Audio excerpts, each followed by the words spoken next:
Maybe I'll go ahead and kick us off. Sue, are you ready to go? All right.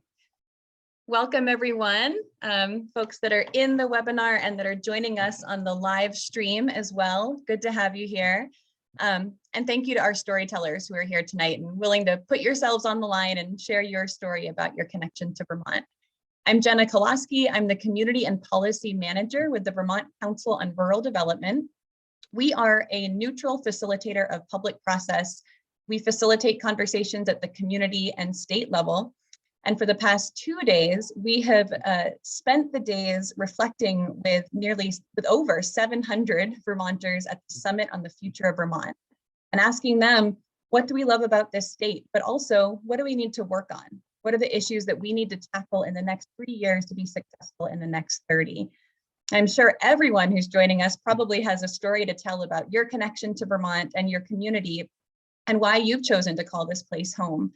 Or maybe even a challenge that you've experienced living here or something that you hope to change. And tonight we've posed these questions to our storytellers in the hope that we'll hear their story and listen to others' stories, and it can kind of help us point towards a common vision for the future. And as we think about the work ahead, reflecting on these last 2 days, it's really more important than ever that we listen to each other. And telling our stories and listening to the stories of others is an important way to understand the many different ways that we experience the state and the diverse array of voices and perspectives that make the state who we are. And this is going to be key as we recover from the past challenges of the past year and a half and move ahead together towards a brighter future. So really excited to kick this off and hand it over to Suzanne Schmidt, a comedic storyteller and the producer and frequent host of the Moth StorySlam in Burlington. Suzanne, thank you so much for pulling this together and leading the event. I'll let you take it from here. Thanks so much to the Vermont Council on Rural Development for having us here. It's a pleasure to be a part of this collaborative. Like Jenna said, I'm a producer and a storyteller, and no matter where I travel in the world, I am always asked the same question: why storytelling? Now, I could talk about the science, or technically the neuroscience, of storytelling and how listening to a great story tells our brain to distribute oxytocin and dopamine and all of those good feelings that happen. Or I could talk about the art of storytelling and how listening to someone's story allows us to feel what that person might have been feeling. But the truth is, storytelling is really about the intersection of art and science. And very simply, when we hear another person's story, we are bearing witness to the road that they have traveled and hopefully broadening our understanding of that road. Fred Rogers said it best when he said, there isn't anyone you couldn't learn to love once you have heard their story. I want to thank the incredible storytellers that you are going to hear for being with us here tonight. You are going to hear 6 true first-person stories about people's connection to Vermont, why they came, why they're here, why they love it, maybe even why some of them feel challenged in their path here in Vermont. My hope is that by the end of this hour, you too will understand the power of first-person narrative through the eyes of these 6 incredible Vermonters. So without any further ado, please welcome to the stage our very first storyteller, Mr. Mark Snelling.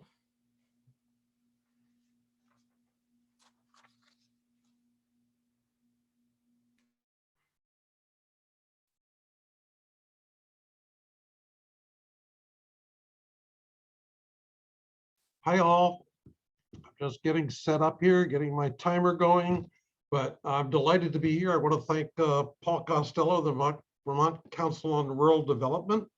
Wonderful 2 days of looking at the joys of Vermont, the challenges of Vermont. What a fun couple of days. I'm going to tell my story, and I'm going to tell it a little bit differently. I've figured out a way to have slides on the screen. I hope you enjoy it. For me, Vermont is really about her people, the culture, the values, and the environment. And I really see it as a story about legacy. There's a legacy which we have all received from the generations that went before us and a legacy that we leave to the generations after us. And so our goal is to try and make sure we leave Vermont a better place than where we started. So I was pretty good at figuring out a way to get to Vermont. At 3 years old, I was a great negotiator, and I convinced my parents to come to Vermont. And so they did. It was not easy, but I started working at it when I was about 2 years old. And by 3, I convinced them to come. One of the things that I've always viewed as important in my life has been what I call guides and spirits. There's a wonderful song by Van Morrison called Checking It Out, where he talks about at all the obstacles along the way sometimes may feel so tremendous. There are guides and spirits all along the way who will befriend us. And I'm going to tell you about a couple of those guides and spirits along my way who have befriended me. When I was a child, we lived on Shelburne Point and out near the end of Shelburne Point. And out near the end of Shelburne Point, between Shelburne and the island of Juniper, there's a small rock that many people call Rock Dunder. I was taught at a very early age that it was really to be called Ozzie Ozo. And the story of Ozzie Ozo is an Abenaki story, an Abenaki legend, and that legend has guided me through my life. That as I have gone along, I have enjoyed the story. The story goes like this, that when the great creator started creating the earth, he sprinkled grains of rock down towards the earth. At some point, Ozzie Ozo started piecing together those grains and became sort of a being. And he formed a head, and then he formed arms, and he formed a torso. But he wasn't able to get up. And so he struggled to try and get up. And as he struggled and tried to push his way up with his arms, he pushed one way, and that turned to create the Adirondacks. He pushed the other way, and that turned to create the Green Mountains. He reached out with his fingers and started to try and pull himself up. And when he tried to pull himself up, he clawed into the Adirondacks and the Green Mountains, and they became the rivers that we know today. At some point, he had enough strength to pull himself up, and where his torso had been, the waters that the great creator sent down, those streams and the rivers, filled up and created Lake Champlain. And so Ozzie Ozo then went on to many existences, but when he eventually came back to the area, he decided he would form himself into this beautiful rock in the middle of Lake Champlain because of its great beauty that he could see forever and ever into the future. And so I've loved that story because it tells me of the great joy, the culture of the Abenakis and how we have moved along. This is another shot of Ozzie Ozo. Then just some beautiful pictures along the way. There's when I'm about 7, looking out at Ozzie Ozo with my sister. More beautiful pictures. But I had been away at school for 7 or 8 years out of the state of Vermont. At the meantime, my parents were getting ready to do politics and getting more and more involved. When I was about junior in college, my father came to me and asked me whether I would consider taking over his business and running the business in the future if he decided to run for governor.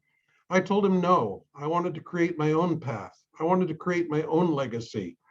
And so time went along. I graduated from college. I might add, there's a picture of the business. I might add, I was not exactly what you might think of as a standard business person look. I had the red plaid on and everything. But as I got towards graduation, and here I am graduating from college, again, right out of the musical Hair. But when I went home after graduating, I was there for about 2 weeks. I had a ticket to go to Colorado, and my father said, "Hey, wouldn't you come work for me?" And I've got a crisis at the office and I need you to come work. And I said, "No, we talked about this a couple of years ago. I'm not your guy, find someone else. We went away for a couple of days, and then he came and he said, no, really, it's a crisis. I need you. You understand all the pieces and parts. I said, oh, okay, I'll do it for 3 months. I'll earn a little money. And he said, okay. At about 2 months, I loved it. I was having a great time. And so I said, hey, could I stay a little bit longer? And he said, well, only if you do 2 years. Now who's the great negotiator? So eventually I ended up buying the business with my siblings, and had a quite good career. At the same time, my father went on to run for governor and be elected to 5 terms as governor. My mother ran 3 times for lieutenant governor and was elected. During that time period, I was appointed by Governor Dean, Governor Cunin, Governor Douglas to a variety of commissions and so on. I was one of the founding chairs of Housing Vermont, the Vermont Youth Conservation Corps, the Vermont Land Trust. And I noted that the only 2 governors during my adult lifetime that didn't appoint me anything were Governor Snelling and Governor Shumlin. And I don't know, maybe that's the only thing that they had in common, that they didn't appoint me to anything. I even went on, so this is a picture of the bicentennial in Vermont that occurred a couple of days after my father died. You can see we're back to Ozzie Ozo here. At the top of my parents' memorial is Mount Mansfield and Camel's Hump. And when it rains, the streams come down just as they would on the real mountains. So in 2010, I decided, what the heck, I'd give a try to politics. So after all the experience I had on those commissions and everything, working with my parents, I decided, well, I'll shave off my beard of 41 years and take a run at it. So I went ahead and ran for lieutenant governor. It was one of the best times of my life. I didn't win. I lost to a fellow by the name of Phil Scott. I don't know where he is today. Okay, I'm pretty sure he's a race car driver, but that's all I know. But there's a picture of Saleh. Later on, after that, running for lieutenant governor, I took over as the volunteer president of the Snelling Center, which is a leadership training organization dedicated to the memory and the values of my parents. And so we do leadership training, the Vermont Leadership Institute, over 600 graduates, the Vermont School Leadership Program, the Vermont Early Child Leadership Institute. We have over 1,000 graduates total that are around Vermont and are leaders for the future. And they are, in fact, the legacy. So the irony for me is that after spending all those years trying to avoid being in Vermont, trying to avoid my parents' shadow, I ended up part of their legacy, and their legacy and my legacy combined, hopefully for great leadership in the future. Back to the environment and the people. In 1983, Governor Snelling said, the environment, our challenge is to preserve those things about Vermont for which we love her, while building economic opportunities so it is not necessary to be already wealthy to enjoy this unusual place. To meet that challenge, we must begin with a determination to protect our environment. If we fail there will be little point to success in the economic arena, because we would have lost that which we wish to be able to afford. If the prize is gone, the struggle loses meaning. The Vermont environment is the prize. And then about the people, he said, and I dare say every president of the United States to this very moment understands the Vermont spirit of independence and the high expectations we have for our state. It is an exception which encourages Vermonters to seek to do more than would otherwise seem possible. My story is the love and the passion for the environment of Vermont that started out with the guides and spirits of Ozzie Ozo, ended up with the guides and spirits of so many wonderful people, including my parents. So I leave you with this beautiful picture from the home that I've been so lucky to live in, that I look at every morning and just enjoy the great people and the environment of Vermont. And I thank you very much for this opportunity, and I look forward to hearing my fellow storytellers.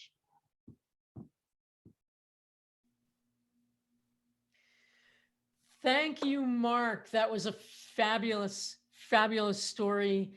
It makes me realize that I paid very little attention during history class, because there's a lot of information that I did not know. And so next time, I will pay closer attention during my history class. And I took some notes so that I can give some information. I think the piece that I just really love the most is that hairstyle is a hairstyle that I experienced when I first came to Vermont, which was the same year that the Grateful Dead decided that they were going to play in Vermont. And I came to Vermont thinking, wow, every Vermonter must have that same hairstyle. And here it is, a truth that is something I will hold very dear. Thank you so much to Mark Snelling. We are so excited to have you here as a storyteller, and also grateful for everything that you have done to contribute to the leadership in Vermont and continue. Thank you, Susan. Our next storyteller is a storyteller that I saw a few years ago, who bravely stood on stage and told an incredible story. I'm not going to tell you much about them right now. I'm going to wait until the story finishes, and then I will give a proper introduction. But please welcome our next storyteller to the stage, Max Jennings.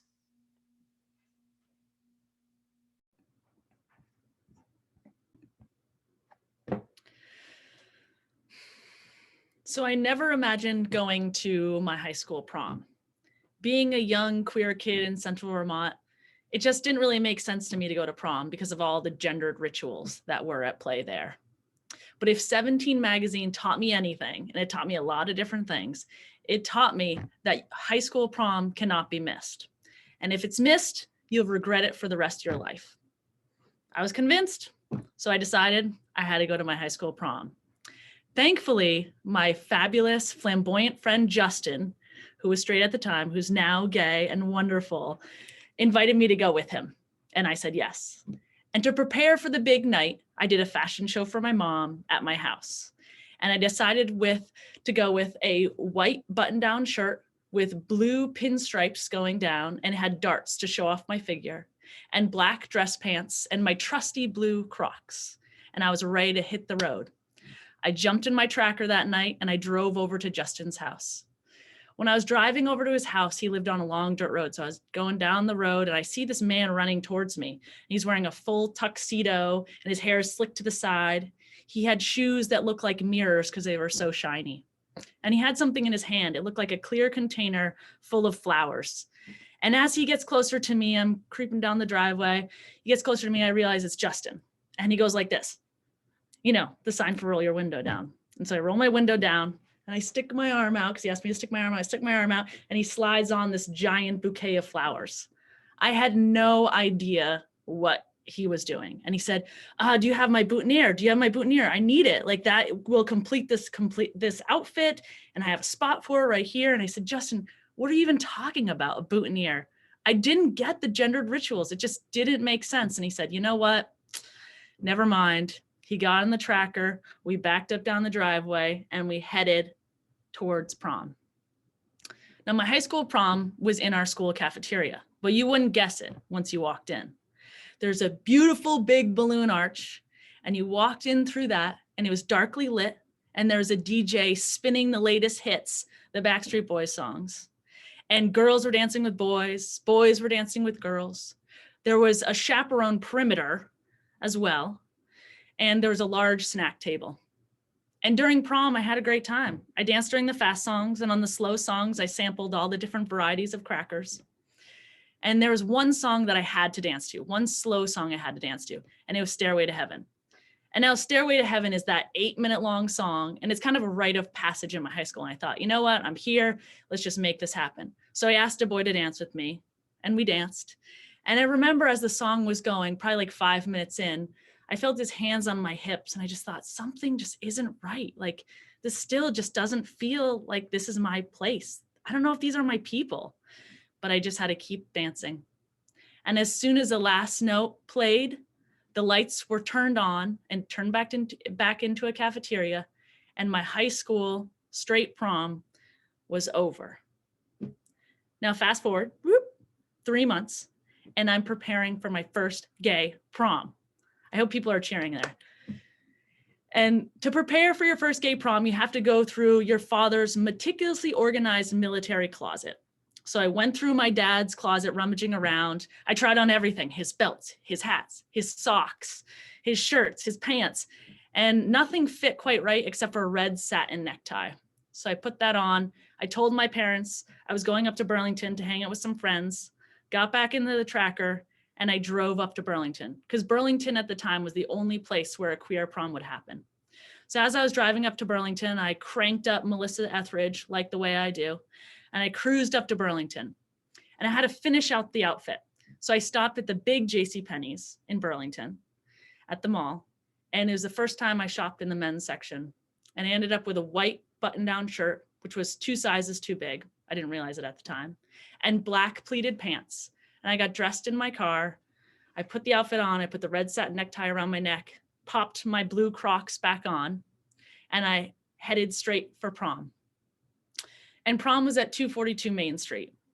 And 242 Main Street has this psychedelic swirl pattern on the outside of the door. And there was this lone red balloon, half inflated, hanging outside. And I thought, this must be it. So I walk up to the door, I take a deep breath, and I crack it open. And as I crack it open, it's like entering Narnia. The air was thick and steamy. It was dark. There was a DJ moving their body to Whitney Houston, you know, the 80s hit, I Want to Dance with Somebody. There was a snack table. There weren't any chaperones to be seen. And I thought, these are my people. And I danced. I danced a fast song. I danced a slow songs. Girls were dancing with girls. Boys were dancing with boys. I just felt so right in my body. And I met all these new friends. I was having a great time. And the DJ kept mentioning, oh, prom king and queen. And I thought, whatever, I'm just feeling it. And I didn't know that many people. So I thought, there's no way that I would get that. And before you know it, the DJ makes the announcement. Prom king, my name is called. And I'm walking up to the stage and they put this bedazzled crown on top of my head that's bejeweled. And I'm slow dancing with a girl in the middle of this space. And everyone looks so happy. I feel like I'm floating on a cloud as I'm dancing to that song. And I didn't want the night to end. So I invited some of my new friends to go out for a slice of pizza down the street. So we leave the prom and we start walking into town. And I'm strutting, and I'm not a strutter. And I started strutting, and I felt like I was just floating. And I was laughing, having a great time, and we're waiting on the corner for the crosswalk sign to come on. And his Honda Civic pulls right up to us, and this guy leans out of the back seat, and he screams at us. And he screams, "You fucking fags!" And he says all these other terrible things to us. And I didn't know what to do. I just froze. I couldn't do anything. I was speechless. Didn't he know that I was king of Narnia? Didn't he see this crown on top of my head and me having fun with my friends laughing? But he didn't see that. And my friends started yelling back at him, but I couldn't do anything. And we went to pizza after that. I don't really remember it that well. I did keep the crown on top. And I got back in my car after that and I drove back home. And I didn't listen to anything on my way back home. And when I got home, I looked at myself in the mirror with the crown on top of my head, and I took it off and I folded it up and I put it into a drawer. And that's where it sat for a very, very long time. And now some of us have to go back to Narnia more than once to know it's real. And that's what I've been doing. I've been going back again and again and again, because after all, I am King of Narnia.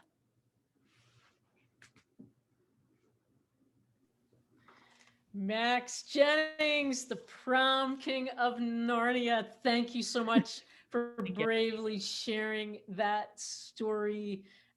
Loved it when I heard it, and I love it again. And thank you so much.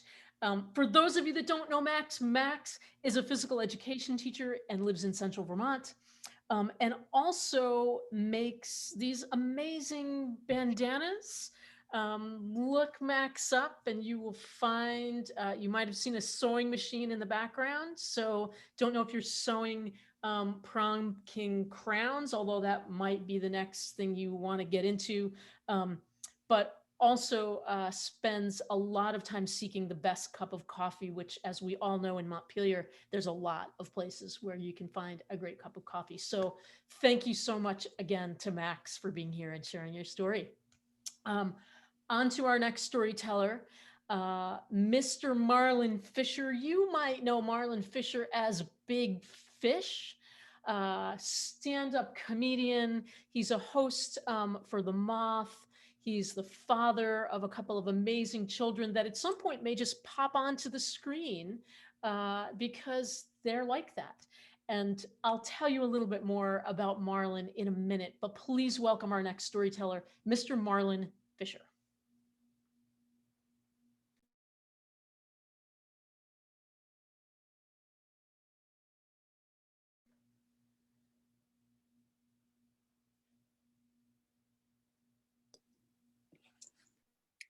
I spent the early part of my life constantly looking over my shoulder. You see, as a boy growing up in the hood, in the hood of Brooklyn, New York, I had to make sure that I stayed safe. And that I did. And at the age of 10, I got an opportunity to attend a summer camp on the shores of Lake Champlain. When I arrived at this camp, I was so scared and so nervous and so anxious to live in a world which I never experienced before. I was around kids who came from wealth, who played lacrosse. I had no idea what lacrosse was. And it took me a long time to adjust. It took me a while to adjust. One is because in that world, I still felt unsafe. Young boys my age were curious about me and where I came from, and I was curious about them. I struggled to develop relationships. But in that time, my leaders worked with me, and I was able to make some of the closest friends that I would ever in my entire life that would still be with me today, to this day. And to this day, and here we are, and here I am 20 plus years later, based off that experience, and I've learned so much. I've learned so much about myself. I've learned to adapt and overcome. And it was in that experience, being on the shores of Lake Champlain in Westport, New York, that led me and would lead me to my connection to Vermont. See, it was a long journey. The journey was so long.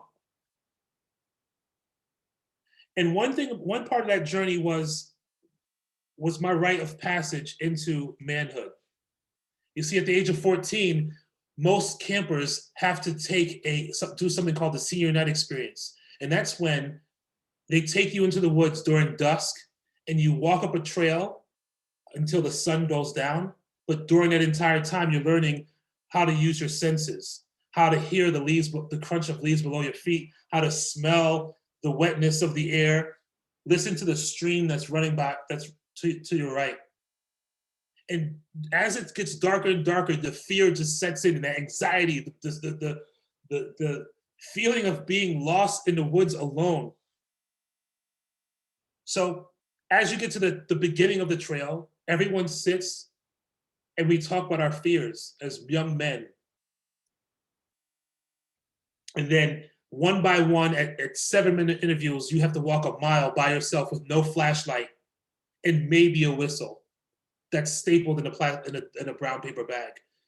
And I remember walking down the trail and seeing the shadows of the moonlight and hearing the sounds of animals scurrying as I scared them, and as I was frightening them, being frightened myself.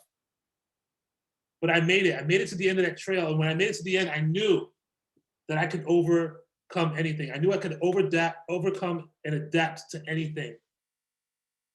So fast forward 20 years later, I'm in the military. I joined the Army during a time of war. And I can remember getting ready to go head to Afghanistan. My M16 and my laptop. That was the real weapon I used, my laptop. And the first night of me being in Afghanistan, I was so afraid, again, so afraid. This feeling came over me. And I can remember doing laundry doing my first load of laundry at Kandahar Air Base. And then the sirens go off and there's a mortar attack. And immediately the first thing you do is you're supposed to drop to the ground and just wait until it's called off, or you hear explosions.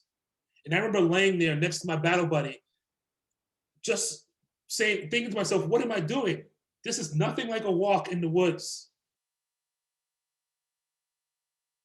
Well, during that time, my year in Afghanistan, I experienced loss. I experienced not having love. I experienced not being close to my friends and family. But I had to learn to adapt and overcome so that I can complete the mission and become the better man, the better person.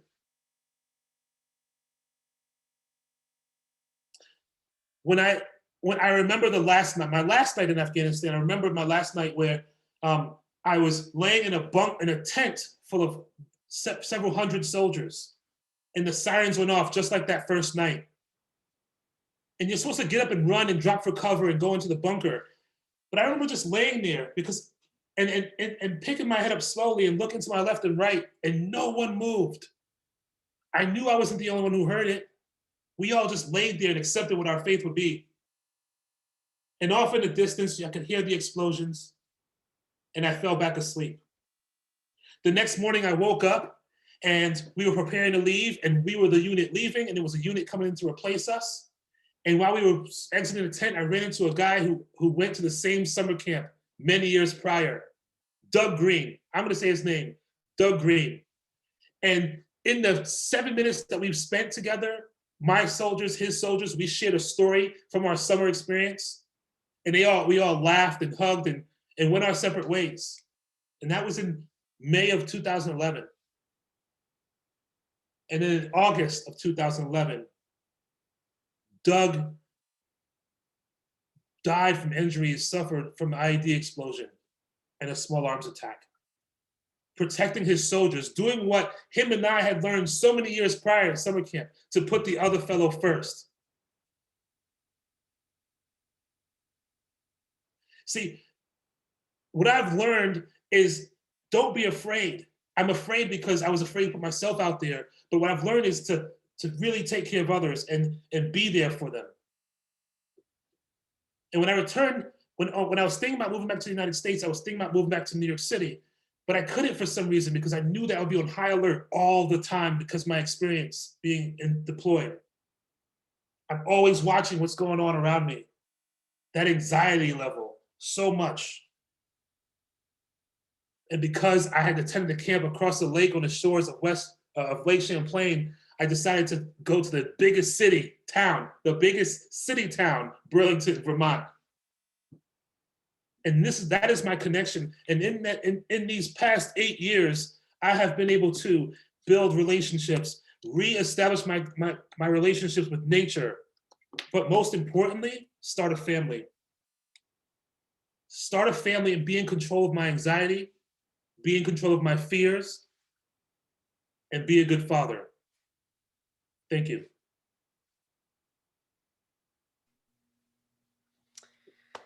Marlon Fisher, the big fish, never disappointed to hear little snippets of Marlon's life. Marlon, thank you so much. We're so glad you came to the biggest city town in Vermont and that you're here with us. In addition to telling amazing stories and comedy and hosting, Marlon works for the Department of Children and Families in Juvenile Services. He also is I think, founding, if I can use that member, I know very, very active member of Dad Guild, which is an organization here in Vermont that supports fathers to be the best dads that they can be. And he is also just a community leader in so many ways. Marlon, thank you for being here tonight and sharing that incredible, incredible story. Our next storyteller coming up to the stage is Mr. Kevin Gallagher. And some of you know Kevin Gallagher. I won't say where you know Kevin Gallagher from. We'll leave a little bit of suspense to that. But I suspect some of you might know him from the stories that he tells. And if you have never heard Kevin tell a story, you are in for a treat tonight. Mr. Kevin Gallagher coming up.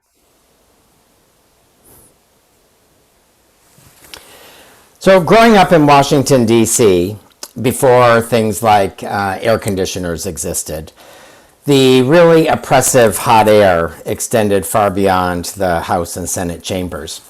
So my family would escape the humidity of Washington every summer to come to Vermont for 2 weeks, and we would go to Lake Bomazeen, which we call Bomo. We rented the same rundown camp every year, floors sort of like this. So back when kids were really little and they were in those things that could roll around on the floor, they were always stuck down in the corner next to the bathroom because they couldn't get up the hill in the room. But I have to tell you, it was awesome. It was awesome. Now, the particular summer I want to tell you about was the summer I turned 10, because I was going to be in Vermont at that time. And there was something very special about turning 10, other than the obvious, I go from 1 digit to 2 digits. But it seemed as though parents at 10 begin to groom you for adulthood, that they sort of think there's things you need to be learning, even if they're things that you don't really want to learn. And I had a sense of that sort of this summer I turned 10 in Vermont. Now, traveling from D.C. to Vermont was very different back in the day. Some of you may remember these times. They were sort of when seat belts were considered accessories and speed limits were considered suggestions. My parents liked to drive the 13-hour trip leaving at midnight, so we would arrive in the morning. It was also much cooler to travel at that hour. So at 11:30, they would wake me and my sisters up, and we would, in our pajamas, we would get in the car. My father had a blue Plymouth Valiant. So I had the back seat because I was the oldest. My sister had the shelf, as we called it, behind the back window. And then my little sister had one of the floor holes, between the hump. And it worked really fine until my father would stop quickly, and then we all landed on top of my little sister, and she didn't really like that very much. But my mother was famous for packing a cooler full of lots of treats for the kids, snacks, sandwiches, a couple of 6-packs of Miller Lite beer for my dad to help him stay awake. There were enough Marlboros, to last us, God, I don't know how many months. But when we arrived at the lake, it was like heaven. Like, jump out of the car, put on your bathing suit, and you never take it off again. Eat, sleep, everything in your bathing suit. And our parents, because times are very different then. Our parents would sort of sit at the camp and they would play cards and they would drink and smoke and talk and talk and talk, a lot of talking. And us kids, because there were tons of kids, and we also had other families from Maryland and Virginia that would join us, we pretty much ruled the beach and ruled the lake. Because that back then, for some of you younger people that might be listening, back then parents weren't as interested in their children as they seem to be now. And kids didn't really want to hang out with their parents as much as they do now. So it was a very, very different time. But now, the morning of my 10th birthday, we're all assembled at the beach. I have my bathing suit on and my life preserver. And there's a lot of discussion, surprise, surprise, mostly the men, discussing sort of like, how are we going to get Kevin up and out of the water? So there was the sitting on the edge of the dock, and then we sort of take off. There was the standing on the shore with your skis on and just going. And then there was the traditional method of sort of floating around in the water with your skis up and the line in between your legs. And they decided to do that one, and of course I knew nothing of this because I have never had a desire to learn how to water ski. This was something that they thought I should learn, and that this was going to be my birthday present. Never had a fantasy of water skiing on the Potomac or across the reflecting pool. This was not in my lexicon at all. So I get in the water, life preserver, makes you not be able to see anything when you're 10. And skis are up, wobbly, lying between my legs. My uncle is driving the boat. Everyone else is in the boat. And he said, so Kevin, I'm going to go really, really slow. And then the line's going to get taut. And then I'm going to gun it. And you're going to fly out of the water. So I'm like, okay. So I'm standing there and the line gets taut. And he gives me the signal. And he guns it. And out of the water I go. And I'm like, oh my God. And everyone's cheering on the boat. I don't really actually know what they're cheering for, but because I don't really know what I'm doing. And so I do this for a while, and then I kind of panicked because I thought, well, no one talked with me about what you do next. So I let go. So my uncle circles back around. He said, what are you doing? And I said, well, what am I supposed to do? And he said, that's it. That's it. That's called water skiing. You get up on the water and you ski. And I'm like, I know, but how long do I do this for? And he goes, until you fall. So I'm like, okay, well, let's do it again. Well, I can't tell you how many times I tried and did not get up again. That year I turned 10 and actually did not get up a year I turned 11. I was either leaning too far forward, I was leaning too far back and my butt was dragging in the water. My skis went in different directions. It was a valuable lesson though, because I came to appreciate that you don't get a lot of confidence in life by having things come too quickly. It's actually sort of perseverance and failure and sticking with something that actually helps you grow, no matter how much lake you drink in the process. And so for these reasons, my Lake Bomazine lessons was enough to make me eventually call Vermont my home. Thanks. Oh, Kevin Gallagher never disappoints. Oh, the visual of you being dragged through the water, just sucking in gallons of lake. That's going to be hard to get out of my head later on, I have to say. Kevin Gallagher is a psychotherapist, has been a psychotherapist for many years, and he listens to other people's stories for a living and helps them to rewrite some of the endings to those stories.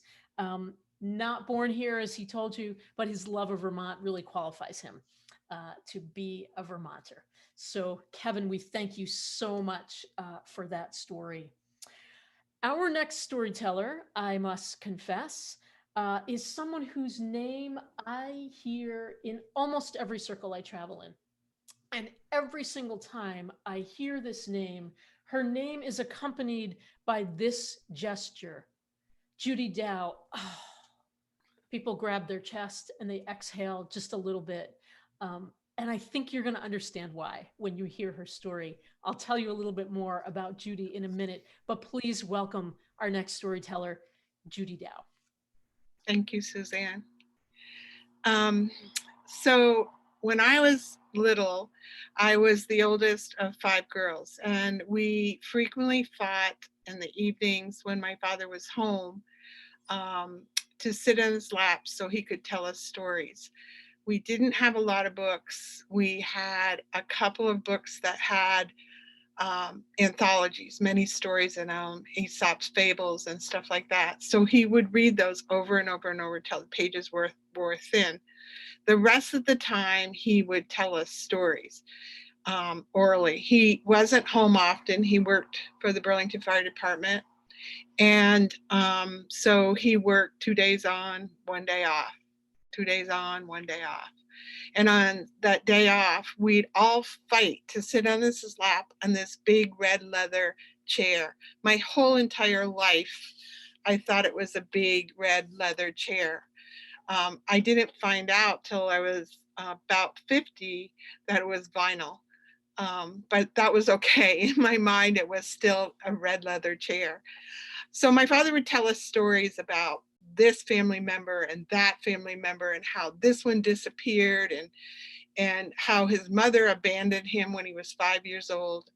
And he would always tell us these stories, and he would say, you need to learn how to take care of yourself.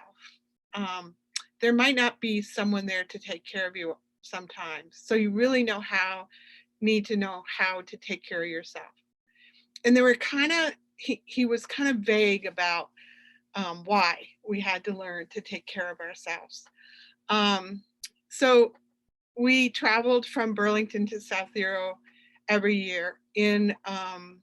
From October to April, we were in Burlington. From April to October, we were in South Zero. We lived on a dirt dead-end road where all my uncles, aunts, and grandparents lived, hundreds of cousins. We all lived together on this one dirt road. So I go back to school each year, and finally I get to Burlington High School. And in my junior year in Burlington High School, we were given a textbook to read called We Americans, The Cleavage of American City. And I started to read it, and there were things in it that sounded vaguely familiar to me, but I just couldn't put my finger on what it was. So I started asking questions, and the teacher said to me, this is a textbook, my dear. You have to believe what's in a textbook. So I started asking my father stories from the book. They kind of sounded familiar. And I'm like, Dad, do you know about this? Yeah, I remember hearing something about that. And again, he was still very vague. So I spent the next 3 decades of my life trying to figure out the connection with that book and the stories my father was telling me. And what I discovered was someone who became a very dear friend, Nancy Gallagher. And she's the author of Breeding Better Vermonters. And in her book, I also found stories that sounded familiar. So that led me to the eugenics records and additional stories. And I discovered that our family was the largest family in the eugenics records. And for those of you who don't know what the eugenics program is, Vermont ran a program between 1925 and 1937 to determine subjectively who was defective, dependent, and delinquent, and either institutionalize or sterilize those people. So once I discovered that, a lot of my father's stories began to make sense, and learning to take care of ourselves because nobody else was gonna also began to make sense. So I want to share with you a couple of little stories that my father told me that will add to my learning process. So the first story is about Lena and Ernest, and Lena was my father's cousin. And he told us this story about how and in 4th grade, Lena's parents both died. And so that's as far as she went to school, and she had to work cleaning people's homes to survive after that. And he used to talk about, how tough times were during that period of time. By the time Lena was 18, she'd gotten pregnant and had a son named Ernest. And again, she really didn't have any help. The father of the baby wasn't helping. Occasionally his parents would help, to provide her with child care so that she could continue to work. But she didn't get any financial assistance from anybody. And then a couple years later, she met this guy named Joseph. And everybody thought this was like the greatest marriage. He was Catholic. He was going to bring all these great things to her. And so at this point in life, she was going to have a great life. So they got married, and Ernest and Joseph and Lena moved to a little apartment above Winooski. and in Winooski above a little restaurant. And everything started to fall apart. Joseph never got a job. He never helped Lena raise Ernest. And she now was in a position where she was providing for Joseph and Ernest. And so she worked for about 9 years. She got rheumatic fever and ended up in the hospital. And Joseph said, well, I'm not going to start taking care of myself now. So he meets up with this other woman named Catherine. And Catherine moves into the little apartment with 3 children. Ernest kind of is there. He figures out that he can wash dishes for the restaurant below and make $4 a week, and they'll feed him. And he sleeps at the apartment.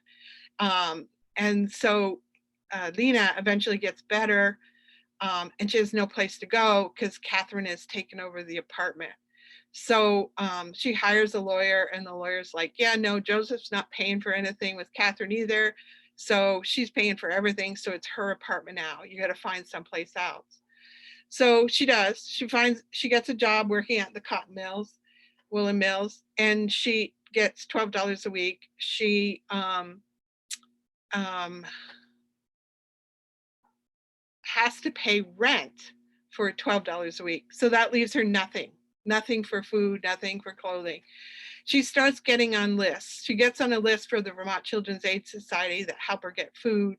She gets assistance from the overseer of the poor for food. And she goes on this way for quite a few years, but then she dies when Ernest is about 13. And so the school's like, Ernest wants to drop out and work to survive. And the school's like, no, you can't do that.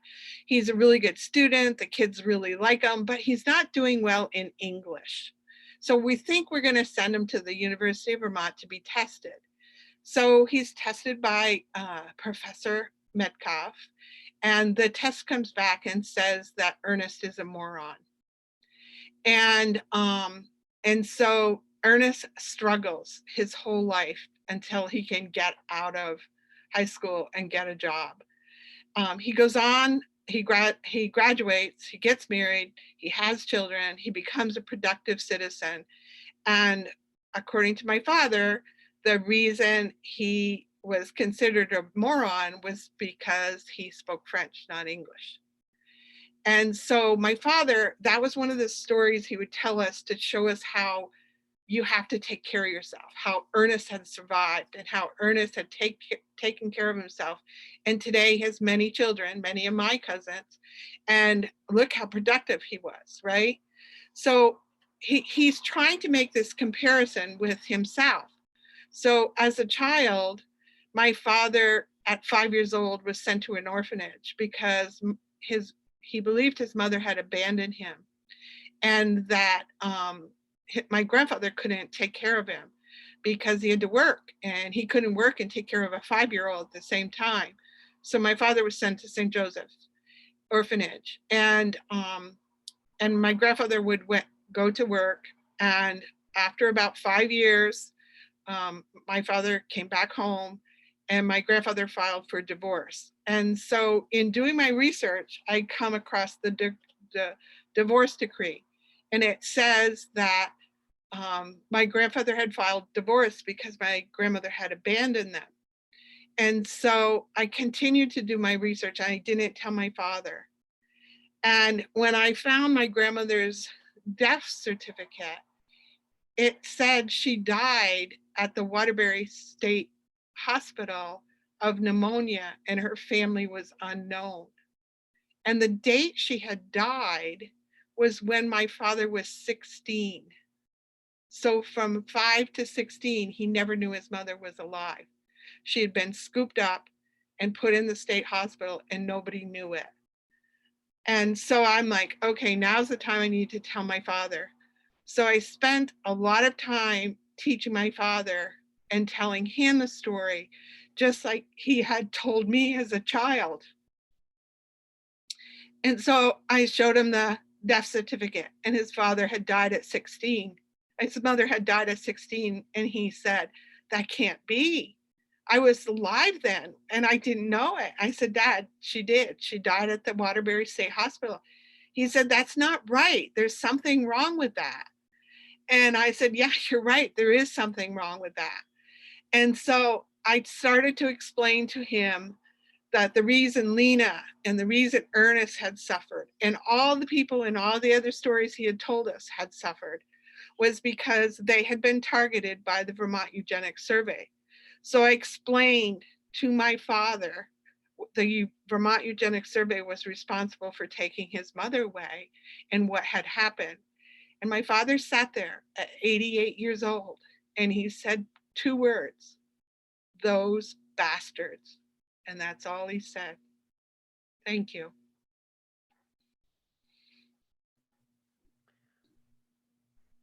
Wow, Judy.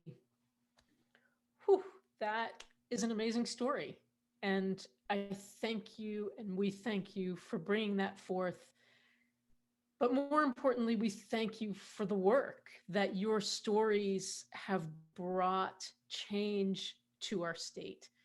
And this very last year in the legislature, 90 years after the eugenics bill was signed into law, the state recognized the harm that had been done.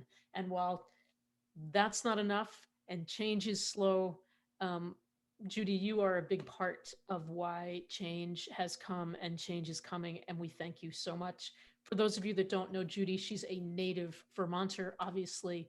In 2004, she was the recipient of the Governor's Heritage Award as an outstanding educator. She is currently the director of the, I hope I'm not going to mispronounce this, Gadakina. Thank you, which is a nonprofit multi-generational endeavor to strengthen, revitalize the culture, knowledge, and identity of Native American youth and families from all across New England. So Judy, we thank you so much for being here tonight and sharing your incredibly powerful story. Thank you. Wow, the time flies. We've only got one storyteller left, but put your seat backs in tray tables in the upright position because you are in for a treat. Our final storyteller of the evening comes to us as a comedian, and you will see why. Please welcome to the stage, Mr. Renee Pellerin.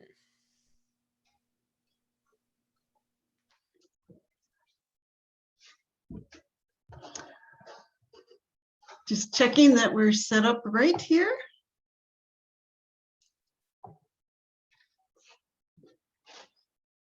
All righty, well, hello. When I was a little kid growing up, I was deaf. And I learned that, you know, my family, they were French speaking and they didn't know where to put me in school as a deaf kid. And they placed me pretty far away to school for the deaf. And so I was way far away from my family staying at school. One thing that really impacted me about the school, it was pretty astounding, was all the exposure to outdoor recreation. We did skiing, we did sledding, we did skating, all kinds of things, and sports. I was involved in all kinds of different sports at school. There was one special day every week on Wednesdays after lunch. We would all get into the bus and we'd head off to the mountains, ready for skiing the afternoon away. So I learned to ski and I learned a lot of, you know, some people were good, some people were not great. We all learned differently, but we had a great time every afternoon on Wednesdays. It's an incredible memory for me.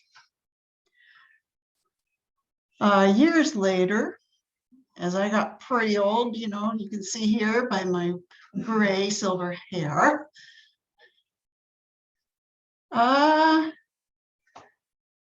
my vision started to decline quite a bit. I became legally blind. But I really miss being outdoors enough. And I found Vermont Adaptive Ski and Sports. And they had this program for people with different disabilities. I thought, well, heck, I'm going to give that a try. And I reached out to them and said, hey, I'm deaf blind, and I really, really, really want to go skiing. Can you get somebody to help me out with this? And they said, yeah. They located 2 deaf volunteers who could sign fluently. And I was so impressed. I was like, this is it. This is excellent. So we set up an appointment for them to come, and we had a little talk about what they were going to do and how they could support me so I could go out and enjoy skiing.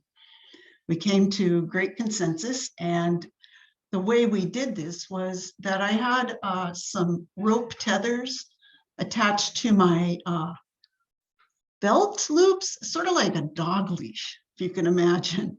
So I had those on either side of me. There was somebody, a volunteer, who was behind me who would, so to speak, steer me as I went down the hill. I say that in quotes. And then the second volunteer wore a vest that was bright yellow and very shiny.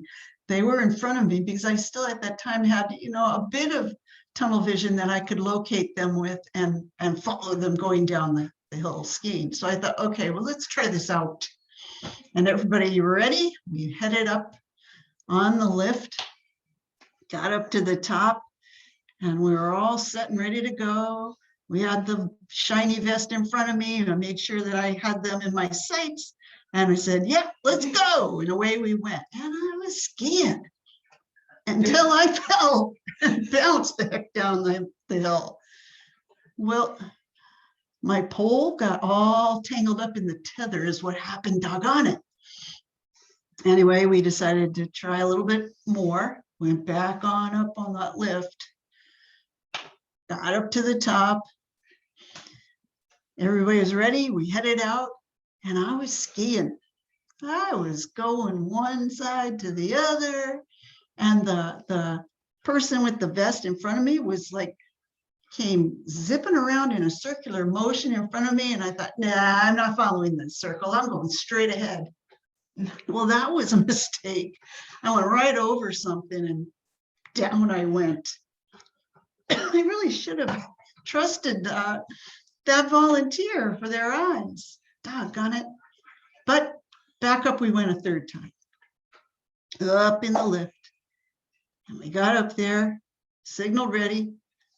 All right, head out. And I was skiing again. I was smooth going along down that mountain. It was a success. So you can actually probably find me. I was skiing at Sugar Bush. I like to go there. Come on and join me next year. Another thing I really enjoy in winter, long winter months, I love to snowshoe. Just love it. I like heading out with those snowshoes, plodding along, trees whipping by me. Just the beauty of the trees with the snow covering all their boughs. It sort of like reminds me of Robert Frost. Sort of the same kind of inspiration that I was seeing in those trees. And I'm going along. And then I look down, I notice there's rabbit scat along the trail. Then I come upon an area where obviously deer had bedded down at night. There's this circle left behind them. Pretty interesting. You can even see waterfalls that are frozen. And brave individuals actually climb up them with ice picks. Amazing thing to see, really impressive. And then frozen water. I find people ice fishing out there with their little ice shacks, keeping them warm as they fish. So interesting. Just really, it's a wonderful time of year. But then as the temperature starts to warm, the farmers start tapping the maple trees. There are buckets everywhere on each and every maple tree collecting. And as the temperature rises, the sap flows. Then it goes down at night, it stops flowing. And they're emptying bucket upon bucket, taking it to the sugar house, pouring it into boil. And you can just see that sweetness going by your nose in the air. And they'll even serve you some of it, that tap syrup. It's ready for your breakfast table. Oh, it's the best. Through the year, the temperature rises more. It's spring and time for farmers to start cultivating and plowing, ready for planting the vegetables, corn. For all the people and the animals. And the neighbors start their flower gardens. They start working on those beds with blooms all set out. Bushes start to fill out. It's just a thing of beauty. So amazing. Then as time goes on, summer. And that's the time for canoeing. Just moving along, again, seeing the beauty of the trees going by, spotting a deer off to the side, drinking water, and making eye contact as you keep going by. Whoa. Birds flying above till they poop right on you. Gotta wash that off in the cold water. Whoa. And a fish is trying to eat it all. They are hungry. What the heck are they eating? Keeping on with my canoeing as fall comes. I truly enjoy hiking and seeing the trees, climbing up and looking down a mountain into the valley. It is so beautiful with all the varied colors, the reds, the yellows, the oranges, and some green. Vermont is just exquisite. It just shows itself to all the visitors who come to Leaf Peep. So some friends and family from far away like to come to visit. And I brag by showing them everything that I so enjoy about Vermont. I take them to look at it all. A farm, as we pass it, the family saying, that stinks, what the heck? I'm like, oh, phooey on you, that's Vermont perfume, that manure you smell. Then again, it's fall and the trees start losing their leaves. Everything tumbles to the ground. Flowers are wilting everywhere. The beds are turned over for the winter. The temperature starts to go down. It gets dark earlier in the evenings. And then the snows start to come and builds up this beautiful white blanket. And the trees again are covered,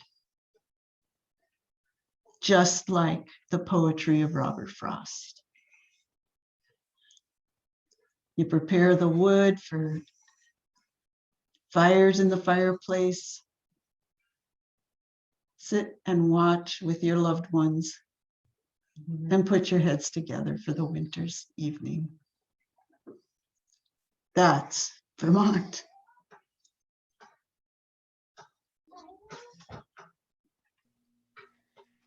Renee. Thank you.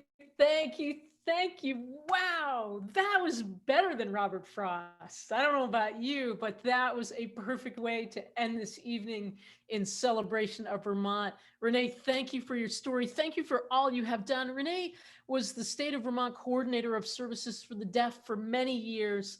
He retired.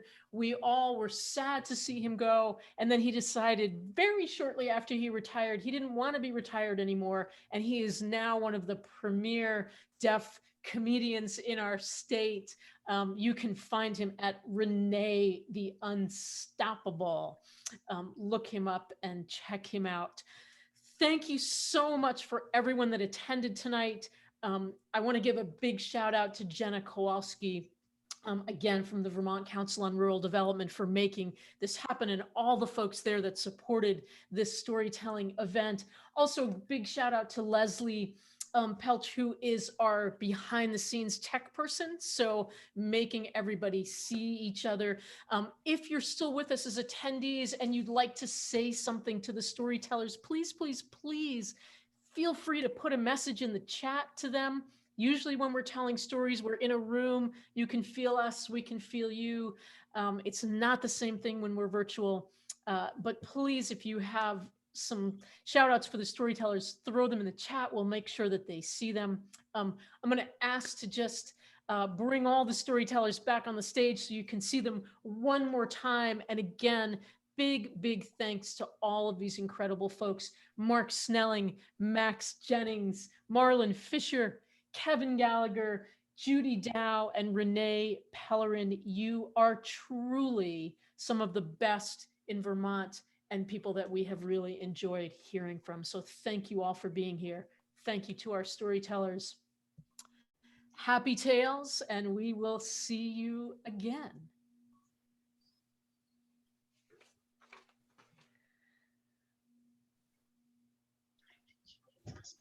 And this is that just kind of uncomfortable, odd moment where we all wonder, are people going to stay because maybe something else will happen?